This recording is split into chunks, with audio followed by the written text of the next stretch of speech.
Hey guys, मैं हूं विवेक from fintech pro, जहां पर हम बात करते हैं फाइनेंस एंड टैक्सेशन की। आज के सेशन में डिस्कस करने वाले हैं जीएसटीआर 9 की कंप्लीट फाइलिंग। पोर्टल पे जाके किस तरीके से आपको कंप्लीट जीएसटीआर 9 फाइल करनी है वो सीखेंगे। क्या क्या चैलेंजेस आते हैं, क्या क्या दिक्कतें आती हैं, एडजस्टमेंट कैसे होगी, रिकंसिलिएशन टेबल 6 टेबल 8 की सारी चीजें प्रैक्टिकली पोर्टल पे चल के सीखने वाले हैं। विदाउट एनी फर्दर डू सीधा स्टार्ट करते हैं आज के सेशन को।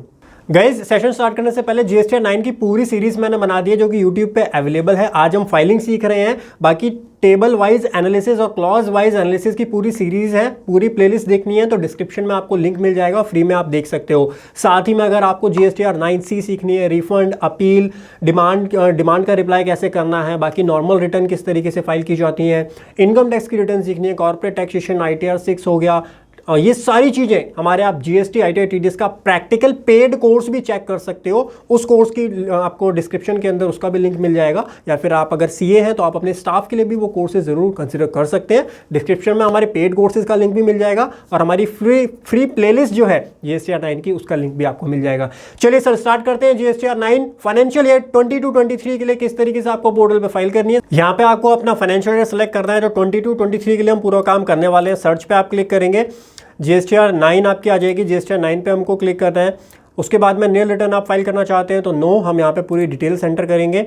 उसके बाद में सबसे पहले आपको यहाँ पर कुछ इन्फॉर्मेशन डाउनलोड करनी होती है। डाउनलोड में देखेंगे तो आपको 3-4 चीज़ें डाउनलोड के ऑप्शन यहाँ पर आएंगे। सबसे पहले सिस्टम जनरेटेड जीएसटीआर 9 आ जाएगी। उसके बाद आपको सब ये इंपॉर्टेंट है, जीएसटीआर 1 की समरी, इसको डाउनलोड करना है। उसके बाद डाउनलोड करना है 3B की समरी को, और टेबल 8A की समरी को भी यहाँ से डाउनलोड करना है। ये तीनों ही आपके लिए बहुत हेल्पफुल रहेंगी। तो जीएसटीआर 1 की पूरे ईयर की समरी आपकी आ जाएगी 22-23 की। जीएसटीआर 3B की आपकी पूरे ईयर की समरी यहाँ पर आ जाएगी। और टेबल 8A के अंदर जो है आपका 8A में अभी दिखाऊंगा मैं, टेबल 2A का जीएसटीआर 2A का डेटा यहाँ पर आता है। ये तीनों चीज़ें हमने यहाँ पर डाउनलोड कर लिए हैं। उसके बाद सबसे पहले चलेंगे टेबल नंबर 4 के अंदर, जहाँ पर आपको detail of advances inward and outward supply made during the year on which tax is payable, वो आपको सेलेक्ट करना है। सारी इन्फॉर्मेशन यहाँ पर आप देखेंगे ऑटोमेटिकली आपकी आएगी। B2C सप्लाई कितना है, B2B सप्लाई कितना है, ये ऑटोमेटिक फिगर आपके जीएसटीआर 1 से आती है। तो आपको क्या करना है, अपने पूरे ईयर का जो जीएसटीआर 1 है उसको ओपन करना है, वहाँ से फिगर्स को वेरीफाई करना है।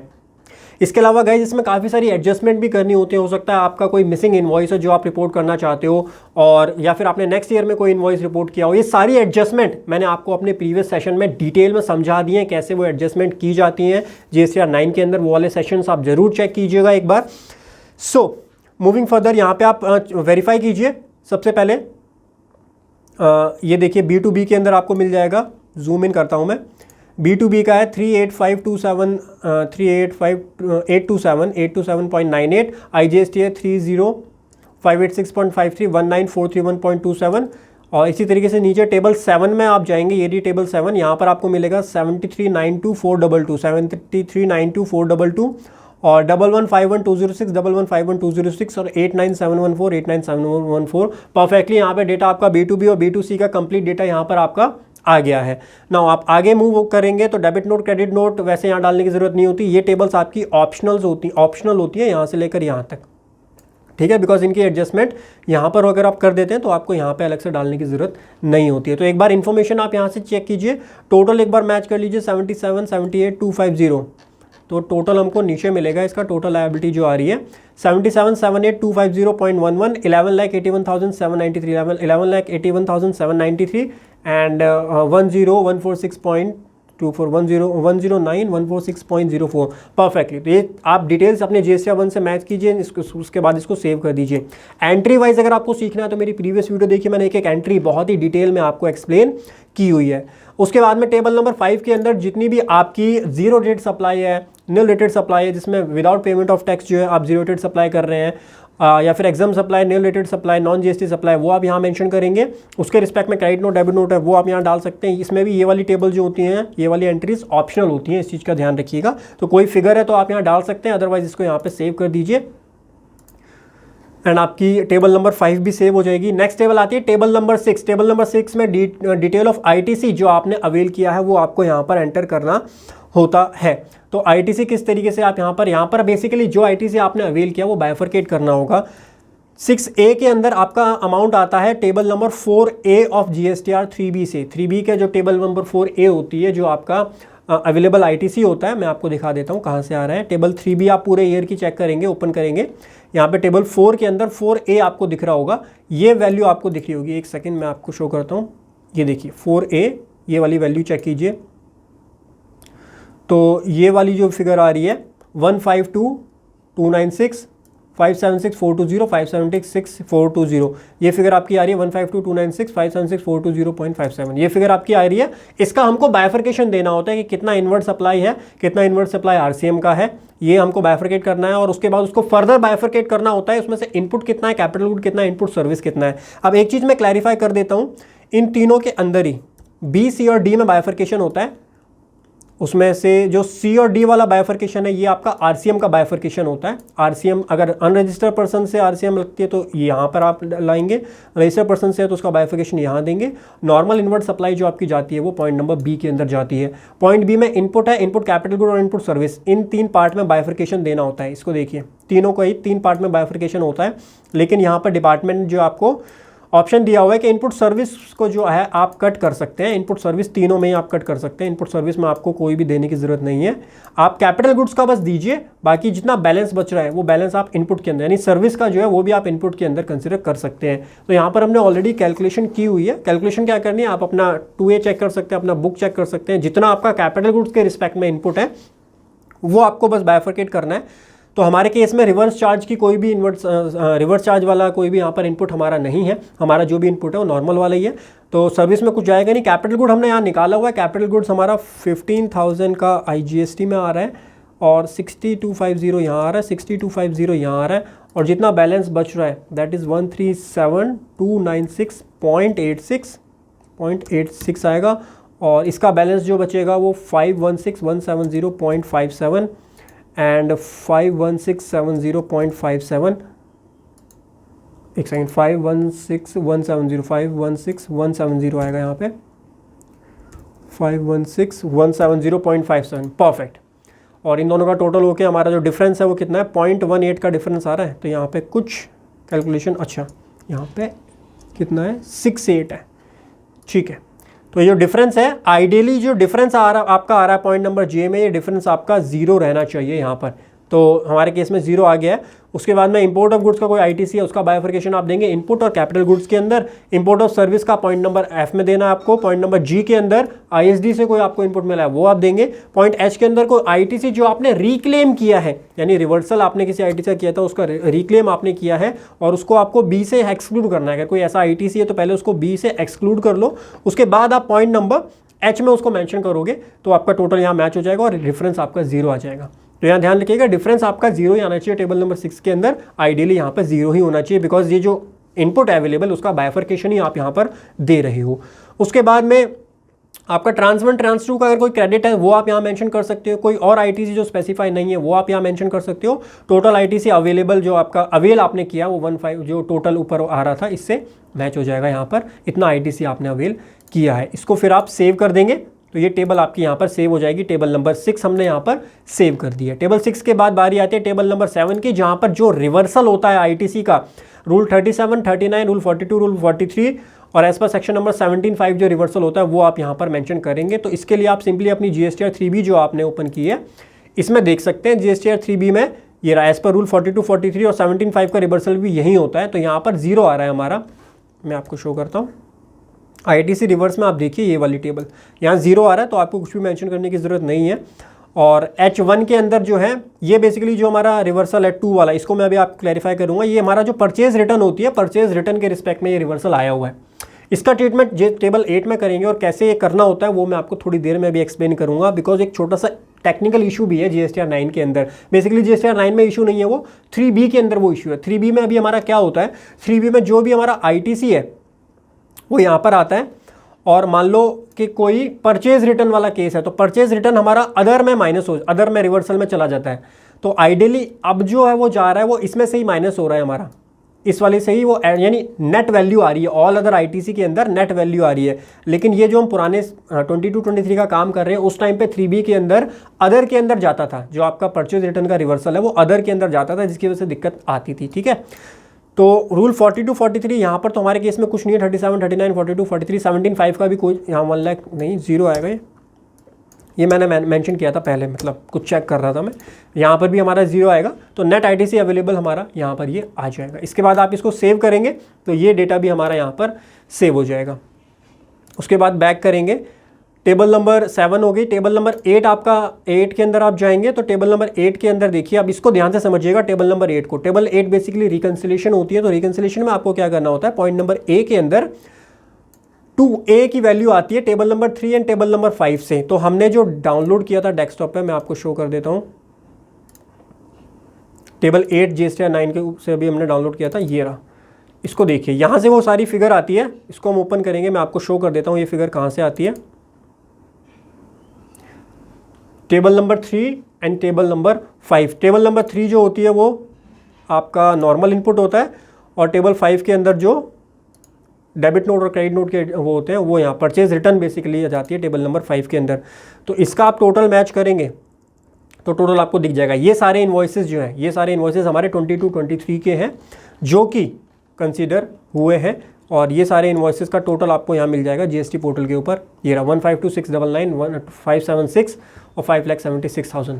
ठीक है, इसमें से 6B और 6H, 6B और 6H में अभी जो मैंने आपको शो किया था, यानी GSTR 3B में कितना हमने क्लेम किया, ये आ गया 2A का और ये आ गया 3B का।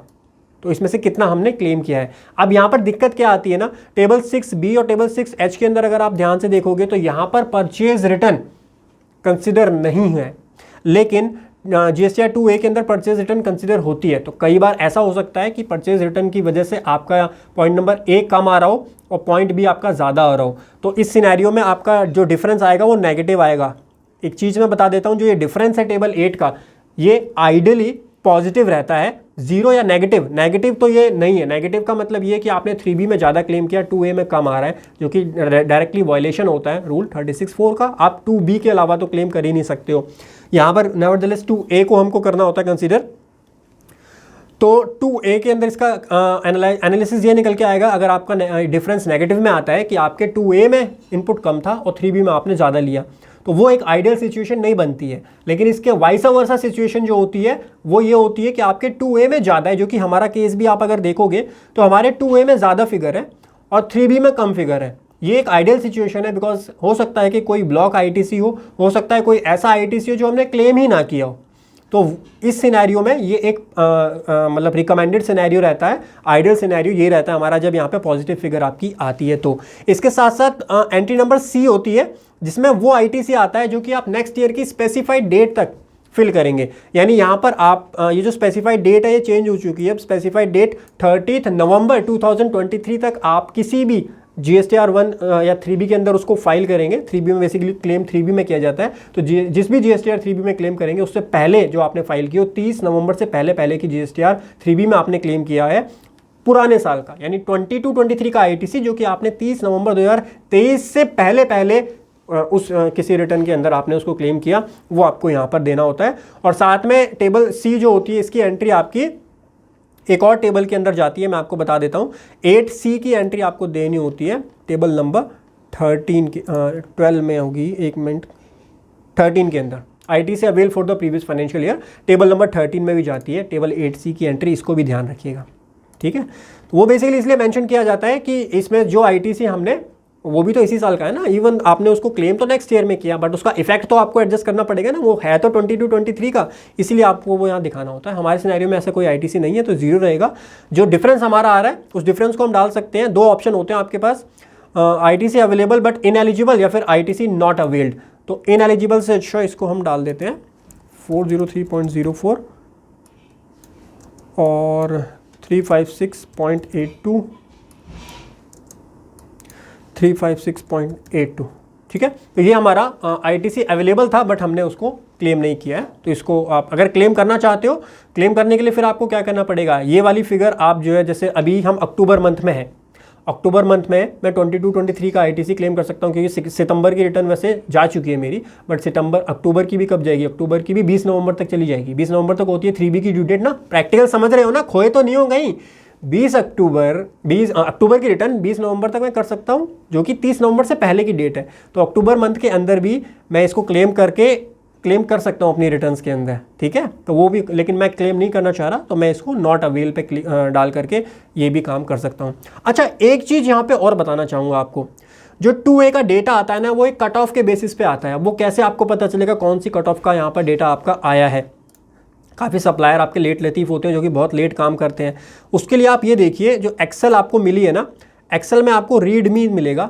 रीडमी पे सबसे ऊपर जाएंगे तो आपको कट ऑफ डेट मिल जाएगी। ये इंपॉर्टेंट चीज़ें होती है, ध्यान रखनी होती है। GSTR 1 की कट ऑफ डेट जो यहाँ पर ली गई है 31 जुलाई 2023 ली गई है, और डेट ऑफ जनरेशन क्या है 22/8/2023। मैं रिकमेंड करता हूँ नवंबर या नवंबर या दिसंबर में आप अपनी GSTR 9 फाइल करो। इससे जितने भी आपके 2A के इन्वॉइसेस है वो कैप्चर हो जाएंगे चांसेस, बिकॉज 30 नवंबर तक से पहले करना है, तो 20 नवंबर के बाद फाइल करो। मेरी जो रिकमेंडेशन रहेगी इस ईयर के लिए, फाइनेंशियल ईयर 22-23 की जो आपकी GSTR 9 है, वो आप 20 नवंबर के बाद में फाइल करो, बिकॉज अक्टूबर की सारे आपके सप्लायर रिटर्न फाइल कर देंगे। उसके बाद में आपका सारा डेटा 2A का आ जाएगा।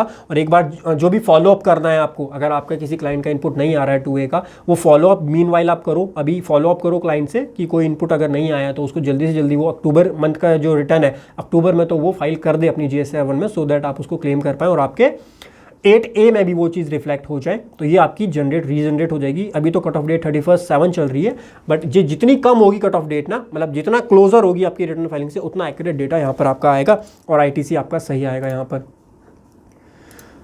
ओके, सो यहाँ पे आप डालेंगे, तो हमने इसको क्या कंसिडर किया है, हमने आप इसको नॉट अवेल पे किया। आपके पास मैंने दूसरा ऑल्टरनेटिव बता दिया, आप यहाँ पर डाल करके, और साथ में टेबल नंबर 12 था 13 था जो भी था, वहाँ पर डाल करके, और उसके बाद में इसको आप क्लेम भी कर सकते हो अपनी रिटर्न में। अक्टूबर मंथ की रिटर्न के अंदर भी आप इसको क्लेम भी कर सकते हो। तो ये करके आप इसको जो है सेव कर देंगे, और ये हमारा ITC लैप्स हो जाएगा। हमने ITC ये वाला लैप्स कर दिया, इसको हम सेव कर लेते हैं। परफेक्ट। तो टेबल नंबर 8 हो गई, समझ गए आप डिफरेंस। और एक डिफरेंस जो है यहाँ पे हो सकता है, मैं एक चीज़ और क्लैरिफाई कर देता हूँ। टेबल 8 में हो सकता है आपका नेगेटिव डिफरेंस परचेज रिटर्न की वजह से भी आए। जैसे परचेज रिटर्न आपका मान लीजिए ज़्यादा है अगर परचेज रिटर्न, तो परचेज रिटर्न आपका 2A में से तो माइनस हो जाएगा, और इसमें से माइनस होगा नहीं, नीचे वाले में से इसमें से तो माइनस होगा नहीं, वो तो आपका यहाँ नेगेटिव फिगर आएगा ड्यू टू परचेज रिटर्न। तो उसके लिए आप क्या कर सकते हो, अपना रिकन्सिलेशन बनाओ, वो सारे जो जितनी परचेज रिटर्न है उसको रिकन्सिलेशन में देखो और चेक करो, जितना परचेज रिटर्न है उससे कम का डिफरेंस होना चाहिए। यहाँ पर डिफरेंस उससे ज़्यादा का नहीं होना चाहिए, बिकॉज अगर कल डिपार्टमेंट आपसे पूछता है तो आप वो सारे परचेज रिटर्न की इन्फॉर्मेशन डिपार्टमेंट को दे सकते हो कि इन इन्वॉइसेस की वजह से हमारा वहाँ पे परचेज रिटर्न की वजह से डिफरेंस आ रहा है 8D के अंदर। ठीक है, ये एक छोटा सा इशू परचेज रिटर्न वाला रह जाता है, जो कि टेबल 6 और 8 की रिको के टाइम पे हमको देखने के लिए मिलता है। उसके बाद में बारी आती है टेबल नंबर 9 की। तो जितना टैक्स आपने पे किया ये आपके 3B से आ जाता है, तो आप अपनी 3B ओपन करेंगे, 3B से आप चेक कर सकते हैं कितना टैक्स आपका बन रहा है। टेबल नंबर 6.1 के अंदर टैक्स पेबल कितना टैक्स पे किया, ऑटो पॉपुलेट होकर के आता है, आप एक बार चेक कर लीजिए सारी डिटेल्स सही है, तो यहाँ पे आप सेव कर सकते हैं। उसके बाद बैक जाएंगे, टेबल नंबर 9 होगी, टेबल 10, 11, 12 एंड 13। तो 10, 11 में जो वो सप्लाईज आपको रिपोर्ट करनी होती है। देखिए टेबल 10 और टेबल 11 जो होती है वो सप्लाईज के लिए होती है। तो आउटवर्ड सप्लाई मतलब अपवर्ड जो सप्लाईज होती हैं वो टेबल 10 में जाती हैं, डाउनवर्ड सप्लाई जो होती हैं वो टेबल 11 में जाती हैं। तो अगर वो सप्लाई जो आपने नेक्स्ट फाइनेंशियल ईयर में रिपोर्ट की, जैसे 22-23 की कोई सेल है उसको आपने रिपोर्ट किया 23-24 में up to a specified date, और स्पेसिफाइड डेट क्या है वो मैंने आपको बता दी, 30 नवंबर से पहले की जो भी रिटर्न्स है उसके अंदर आप उसको मेंशन करोगे, तो 30 नवंबर बोल सकते हो आप, उससे पहले की जो रिटर्न्स है वो स्पेसिफाइड डेट आपकी कहलाएगी। उससे पहले की रिटर्न में अगर आप डाल देते हो तो वो स्पेसिफाइड पीरियड आपका कहलाएगा, एंड उसको आप यहाँ पर रिपोर्ट करोगे। अगर सप्लाई रिड्यूस करनी है, सेल्स रिड्यूस करनी है तो 0.11 में आप कर सकते हो, और इंक्रीज करनी है तो 0.10 में आप कर सकते हो। देन 12 एंड 13 है रिवर्सल से रिलेटेड, तो reversal of ITC avail during previous year. तो ITC जो आपने प्रीवियस ईयर में लिया, मतलब लिया आपने 22-23 में और उसको रिवर्स किया नेक्स्ट ईयर के अंदर, तो वो 12 के अंदर जाएगा। 13 के अंदर जाता है 8C से, जो 8C वाला पॉइंट मैंने आपको बताया था कि कोई ऐसा ITC जो आपने अवेल कब किया, नेक्स्ट ईयर में जाकर के अवेल किया, मतलब नेक्स्ट ईयर में अप टू स्पेसिफाइड डेट। 22-23 का ITC 23-24 में स्पेसिफाइड पीरियड जो मैंने आपको बताया उसके अंदर आपने अवेल किया, वो 8C में भी जाता है, पॉइंट नंबर 13 के अंदर भी हो जाता है, यहाँ पर वो आपको मेंशन करना होता है ना। इसके बाद हो सकता है आपकी कोई टैक्स लायबिलिटी भी बन जाए। और अच्छा एक चीज़ मैं क्लैरिफाई कर देता हूँ, ये जो पॉइंट नंबर 12 एंड 13 होते हैं ये एंट्री दोनों ऑप्शनल होती हैं, तो इस चीज़ का ध्यान ज़रूर रखिएगा, ये दोनों आपकी ऑप्शनल एंट्री होती हैं, 10 और 11 मैंडेटरी होती हैं। ठीक है, इन चीज़ों का भी ध्यान रखिएगा। उसके बाद में टेबल नंबर 14 में टेबल 10 और 11 में जो आपने सप्लाई डिक्लेयर की उसकी वजह से अगर कोई टैक्स लायबिलिटी आपकी बनती है तो 10, 11 में आपको यहाँ मेंशन करना है कितना पेबल बना, कितना पेड बना। और पे आप कहाँ से करेंगे, जीएसटी 9 से पेमेंट नहीं होती है। मैं क्लैरिफाई कर देता हूँ, ये जो पेमेंट आपको करनी है वो DRC 03 प्रिपेयर करना है, वहाँ एनुअल रिटर्न सेलेक्ट करना है GSTR 9 एंड देन इसकी पेमेंट करनी है। तो पेबल और पेड जो भी आप करेंगे वो आप यहाँ पे मेंशन कर सकते हैं। या फिर इसका एक दूसरा ऑल्टरनेटिव ये भी हो सकता है कि मान लीजिए कोई सप्लाई आपने नेक्स्ट फाइनेंशियल ईयर में रिपोर्ट की, टेबल 10, 11 की, नेक्स्ट फाइनेंशियल ईयर में जब आपने रिपोर्ट की तो R1 में आपने दिखाया, फिर 3B में आपने पेमेंट कर दी, तो आपको DRC 03 बनाने की जरूरत नहीं है। तो आप जो अमाउंट है खाली टैक्स का वो पेबल अमाउंट और पेड अमाउंट यहाँ पे लिख सकते हैं। एक चीज़ बस ध्यान रखिएगा, पेबल और पेड दोनों बराबर होनी चाहिए, डिफरेंस नहीं होना चाहिए दोनों के अंदर। देन इसको आप सेव कर दीजिए टेबल 10 एंड 11 को।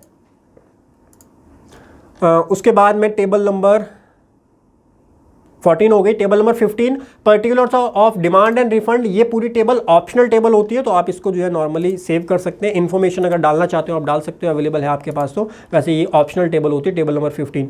टेबल 16 भी ऑप्शनल होती है, आपकी कॉल है, डालना चाहते हो डाल दो, otherwise this is optional table, इसको हम सेव कर देते हैं।